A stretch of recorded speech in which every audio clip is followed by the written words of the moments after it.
Biar Engkau menyerang setiap kami pada hari ini ya Tuhan, pada saatnya kami akan mendengar firman-Mu. Biar Engkau menyerang setiap hambamu yang menyampaikan dari firman-Mu. Berikan anak ini Tuhan menyampaikan dengan baik. Ucap syukur Tuhan. Kami serahkan suami dalam kamu. Haleluya. Amin. Amin. Salam. Salam. Salam. Shalom. Selamat Amin. Tuhan. Amin. Amin. Dalam keadaan puasa kita tetap selalu syukur. Dan kita akan membaca dalam firman Tuhan yang terambil dari 1 Petrus 3 ayat yang ke-13 sampai 22.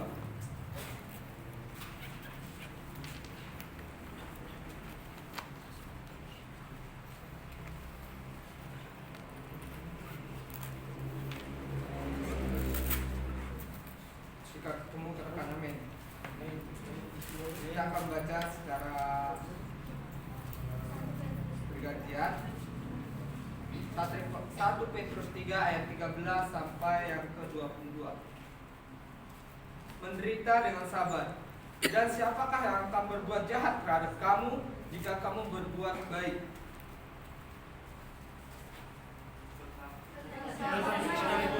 Harus menderita juga karena kebenaran.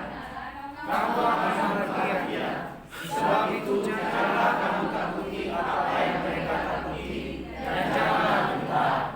Tetapi kuduskanlah Kristus di dalam hatimu sebagai Tuhan, dan siap sedialah pada segala waktu untuk memberi pertanggungjawab kepada tiap-tiap orang yang meminta pertanggungjawab dari kamu tentang pengharapan dan yang ada padamu, tetapi haruslah dengan lemah lembut dan hormat.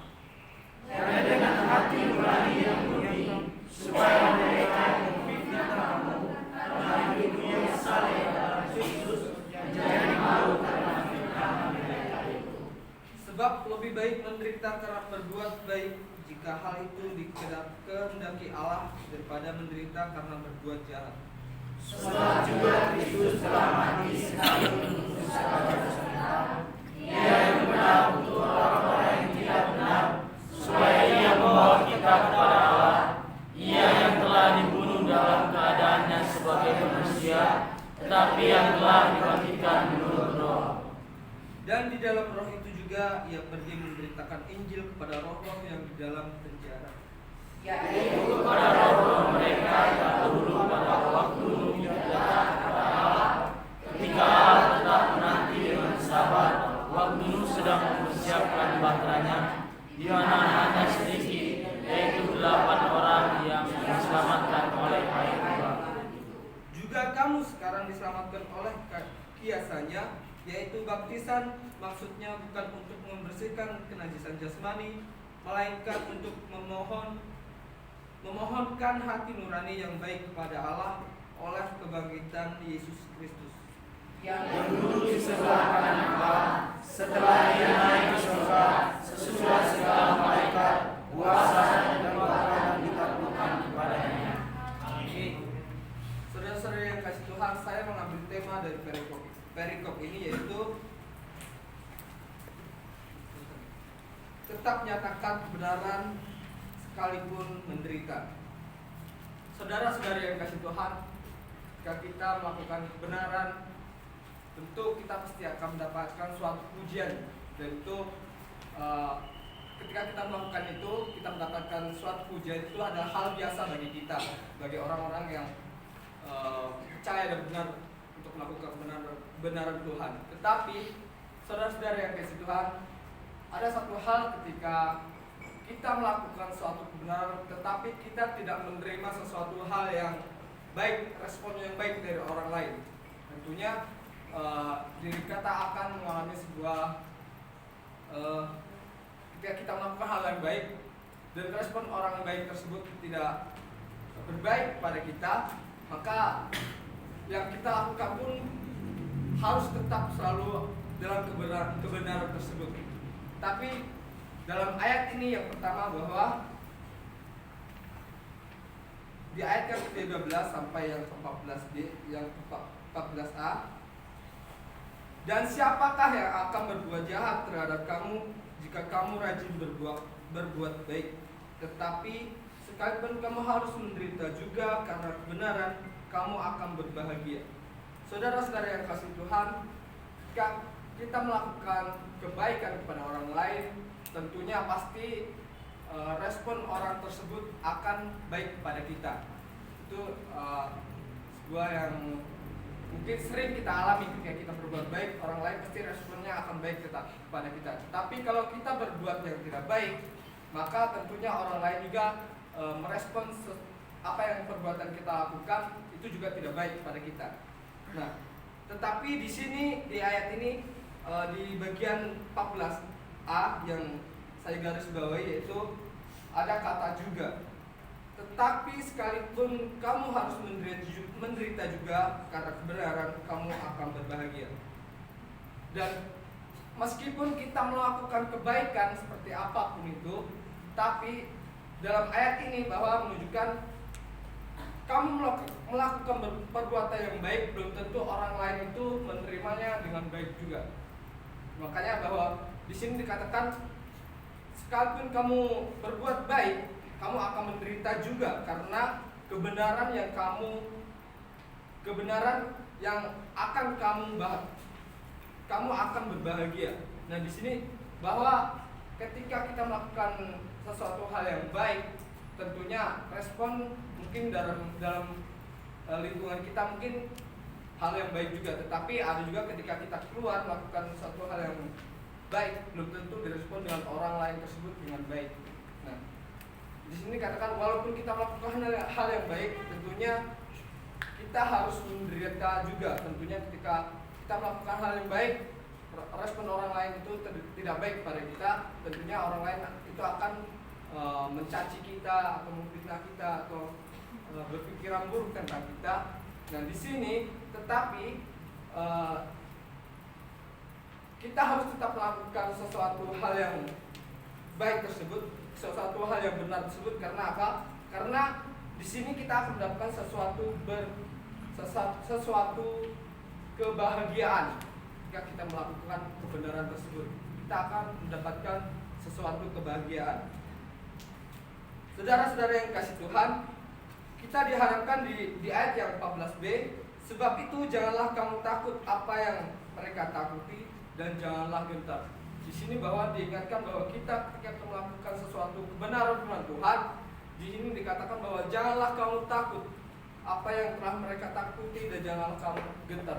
Tetapi mungkin secara manusia kita melakukan kebenaran tersebut, mungkin kita merasakan sesuatu ketakutan karena ketika kita memberitakan di hadapan orang lain, kebenaran di hadapan orang lain, itu mungkin sesuatu tantangan yang atau bisa disebut bahwa kita sedang berhadapan dengan sesuatu yang tidak baik, yang akan menentang kita, yang akan mencaci kita, yang mungkin tidak akan menerima kita. Tetapi di ayat ini dikatakan bahwa janganlah kamu takut dengan apa yang kebenaran yang harus kamu sampaikan, tetapi kita harus melakukannya dengan kebenaran dan tentunya kita harus tetap berpegang teguh pada kebenaran Tuhan.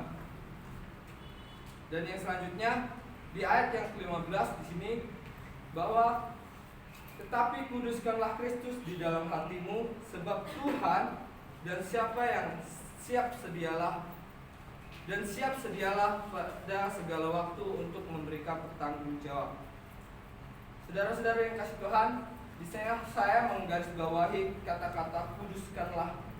Nah, di sini yang dimaksud dalam ayat ini bahwa tetapi kuduskanlah Kristus di dalam hatimu sebagai Tuhan.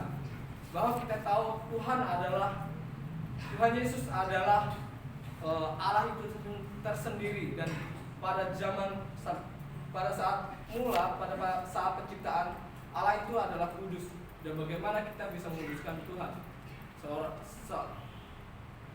Dan kita adalah orang yang berdosa. Tetapi di sini yang dimaksud dalam kata kudus yaitu dalam bahasa aslinya khususkan atau istimewakan Yesus dalam Kristus di dalam hati. Dalam artian bahwa kita harus memberikan ruang di dalam hati kita untuk mengkhususkan Kristus di dalam hati kita, supaya dia ada bertata dalam hati kita. Kenapa? Ketika kita yang selanjutnya dan setiap dan siap sedialah pada segala waktu untuk memberikan pertanggungjawaban. Karena ketika Yesus ada di dalam hati kita, maka kita harus siap sedia untuk menderitakan pertanggungjawaban kebenaran tersebut pada orang lain. Dan dimanapun itu tempatnya, dimanapun kita berada, jika ada orang yang bertanyakan, kita harus menyatakan kebenaran itu. Tentunya Tuhan juga akan memberikan hikmat kepada kita ketika Kristus ada di dalam hati kita. Tuhan akan memberikan hikmat kepada kita untuk memberitakan kebenaran tersebut. Dan kita pun tidak hanya berkata dengan pikiran kita, tetapi dengan Roh Kudus Tuhan yang ada dalam hati kita untuk menjamah orang tersebut juga. Dan di slide selanjutnya, pertanyaannya mengapa harus di dalam hati? Dan di sini saya mengambil dalam peristiwa kejatuhan manusia. Pada saat kejatuhan manusia,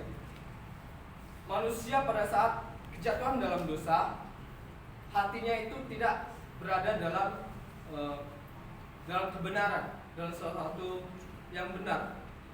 Ketika dia terjatuh dalam dosa, dia dalam posisi tidak dalam kebenaran Allah, tetapi dia dalam hatinya penuhi dengan kesalahan, penuhi dengan sesuatu ketidakbenaran dalam hatinya. Makanya di sini hati adalah sesuatu yang mungkin dapat kita lihat bahwa hati itu tempat untuk orang lain mengutarakan apa yang kita lakukan. Nah, di dalam Amsal 4 ayat 23, jagalah hatimu dengan segala kewaspadaan, karena dari situlah terpancar kehidupan. Bahwa hati adalah sumber dari segala hal yang tampak di dunia ini. Nah, kita dapat lihat dalam diri kita bahwa ketika hati kita dalam kebenaran firman Tuhan, maka yang kita keluarkan dalam diri kita, baik tingkah laku, sifat, apapun yang keluar dari diri kita adalah sesuatu kebenaran dari firman Tuhan. Suatu kebenaran dari hati kita ini yang keluar adalah kebenaran dari Kristus itu sendiri. Dan tetapi jika di dalam hati kita tidak ada Kristus dalam hati kita, maka yang keluar dari diri kita adalah sesuatu yang tidak benar. Saya dapat katakan bahwa apa yang kita lakukan itu tidak benar, tetapi ada juga yang kita akan melakukan suatu hal yang berdosa pada orang lain atau pada diri sendiri. Yang kita lakukan ketika Kristus tidak ada dalam hati kita, maka yang keluar dari kita adalah sesuatu yang tidak benar. Nah, di slide yang selanjutnya, saya mengambil ini dari dia adalah seorang pemimpin di Jakarta pada saat itu, yaitu Ahok. Nah, teman-teman pasti mungkin pernah mendengar beritanya Ahok pada saat dia mengalami masalah. Nah, di Ahok ini dia memberitakan sesuatu kebenaran. Nah, tetapi dalam dia melakukan sesuatu kebenaran tersebut, banyak orang-orang yang mencaci dia, banyak orang-orang yang memusuhi dia, banyak orang-orang yang tidak setuju dan sependapat dengan Ahok tersebut. Tetapi Ahok dan di dalam persidangan pun, pada saat dia di dalam persidangan, dia mengatakan bahwa yang kalian lawan bukanlah saya, tetapi Yesus Kristus. Dari sini dapat kita lihat dari di mana hatinya Ahok ini terpancar. Bagaimana dia tetap selalu percaya kepada Yesus, hatinya terpancar kepada Yesus. Dan maka dia, ketika banyak orang yang mencaci dia, banyak orang yang tidak sependapat dia selalu menyatakan kebenarannya. Meskipun kebenaran tersebut tidak diterima dan akhirnya dia pun masuk dalam penjara. Tetapi di situ bahwa yang ketika seseorang memiliki Kristus di dalam hatinya, maka dia akan selalu mengandalkan Kristus dalam hidupnya. Amin. Nah, dan di sini juga ketika kita memberikan sesuatu pertanggungjawaban kepada orang lain, dan tentunya kita harus menyatakan tersebut dengan hormat dan lemah lembut. Dan di ayat yang ke 16 ini, di sini ditekankan bahwa dengan hati nurani yang murni, supaya mereka yang memfitnah kamu karena hidup yang saleh dalam Kristus menjadi malu karena fitnahnya mereka itu sendiri. Fitnah mereka itu. Nah, di sini di ayat ini menyatakan bahwa kita tidak perlu menyatakan sesuatu kebenaran agar orang lain itu menerimanya dengan baik. Tetapi banyak orang yang ketika kita menyatakan kebenaran, banyak orang yang menerimanya dengan buruk. Dan mungkin orang-orang yang belum percaya, dan mungkin ketika menyatakan kebenaran dan itu menurut mereka tidak benar. Nah, di sini bahwa kita akan diperhadapkan dengan caci maki, dengan fitnahan, tetapi kita tidak perlu khawatir dengan itu. Di ayat ini bahwa dikatakan bahwa mereka akan malu sendiri dengan fitnahannya tersebut, karena mereka tahu bahwa kebenaran yang kita sampaikan itu emang benar dari kebenaran firman Tuhan. Nah, dan di ayat yang di slide selanjutnya,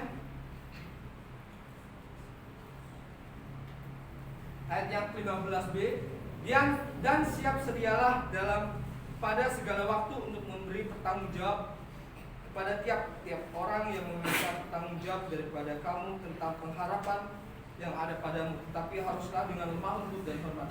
Nah, dalam kata pengharapan ini menyatakan sebuah iman dan kebenaran yang kita nyatakan. Dan tadi juga saya sudah menjelaskan bahwa ketika kita menyampaikan kebenaran, kita juga sudah menunjukkan bagaimana iman kita dan kebenaran kita nyatakan kepada mereka. Mau mereka menerima atau tidak pun, itu sesuatu yang mungkin menurut kita ya itu tidak masalah, karena mereka akan tahu sendiri kebenaran seperti apa siapa yang benar dan kebenaran seperti apa yang mereka dapat. Nah, di slide selanjutnya, di sini teladan dari Kristus sendiri di ayat yang 18. Sebab juga Kristus telah mati sekali untuk segala dosa kita, Ia yang benar untuk orang-orang yang tidak benar, supaya Ia membawa kita kepada Allah. Ia yang telah dibunuh dalam keadaannya sebagai manusia, tetapi yang telah dibangkitkan menurut Roh. Nah, saudara-saudara yang kasih Tuhan, di sini bagaimana Kristus sendiri telah menyatakan dirinya bahwa Dia telah mati di dalam untuk menebus dosa kita. Dan bagaimana kita setelah kita diselamatkan, ditebus dosanya oleh Kristus sendiri, kita harus menyatakan kebenaran tersebut kepada orang-orang yang belum percaya, bahwa yang kita nyatakan kebenaran tersebut bahwa setiap kita manusia telah ditebus dosanya oleh Kristus. Dan di ayat yang 19 juga, dan di dalam Roh itu juga Ia pergi memberitakan Injil kepada roh-roh yang ada di dalam penjara, yaitu kepada roh-roh yang mereka yang dahulu pada waktu Nuh tidak taat kepada Allah, ketika Allah tetap nanti dengan sabar waktu Nuh sedang mempersiapkan bahteranya, dan di mana hanya sedikit, yaitu 8 orang yang diselamatkan oleh air bah tersebut. Saudara-saudari yang dikasih Tuhan, di ayat yang 19 dan 20 ini menyatakan bahwa kasih Tuhan itu tidak pernah berhenti dalam hidup kita, walaupun kita mungkin saat ini saat ini kita belum berada dalam sesuatu yang benar dalam hidup kita, tetapi kita harus tetap berusaha untuk mempersiapkan diri kita supaya kita benar dan menyatakan kebenaran tersebut kepada orang-orang yang di luar sana.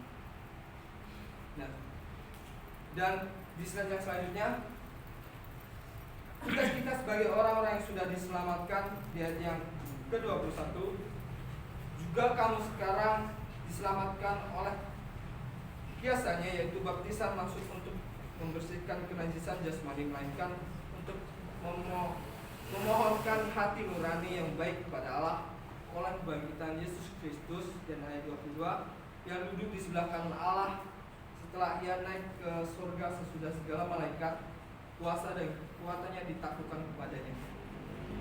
Saudara-saudara yang kasih Tuhan, kita harus menyadari bagaimana